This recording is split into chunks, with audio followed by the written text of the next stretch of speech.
বিশিষ্ট সমাজকর্মী মানে নলিন বর্মনদের উপকাখান উদযাপন সমিতির তরফ থেকে রাজবংশী আচার্য সম্বর্ধনা জানাইল।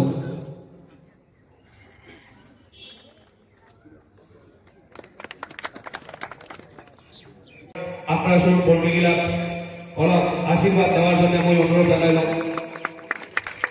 আমার মধ্যে উপস্থিত আছে বিশিষ্ট সমাজকর্মী তো আমার যে আপনার শরীরা দুর্বর্ধনা জানাই তাদের অনুরোধ জানাইলাম।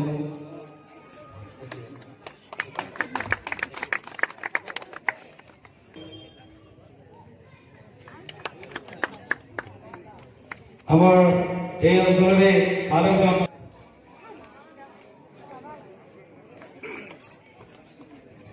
আরো হলো হাততালি দেন সবাই।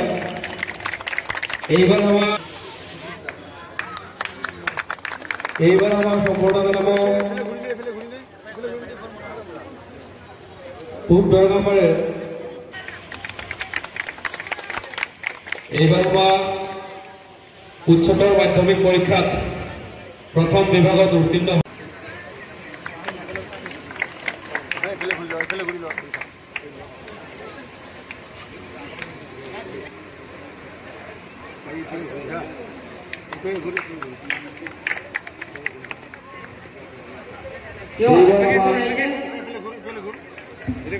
এইবার আমার সম্পূর্ণ জানাবো আগে আসার জানানো আবদার জানাইল।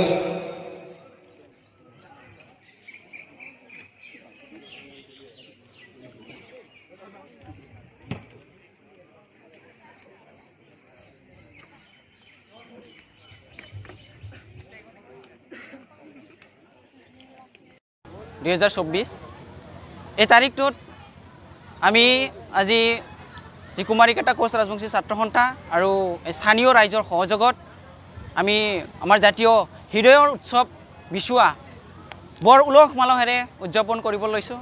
লগতে আমি আজিৰ এই দিনটোত শুভ দিনটোত আমাৰ যি এই বছৰ 2023-2024 বৰ্ষৰ হাইস্কুল শিক্ষান্ত আৰু উচ্চতৰ মাধ্যমিক যি চূড়ান্ত পৰীক্ষাত সুখ্যাতিৰে উত্তীৰ্ণ হোৱা ছাত্ৰ ছাত্ৰীসকলক আমি সম্বৰ্ধনা জ্ঞাপন কৰিছোঁ, সম্বৰ্ধনা জনালোঁ।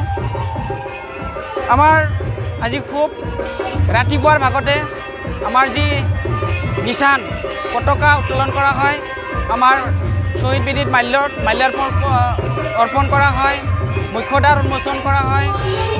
লগতে এতিয়া আমাৰ আৰম্ভ হৈছে আমাৰ যি জাতীয় উৎসৱ।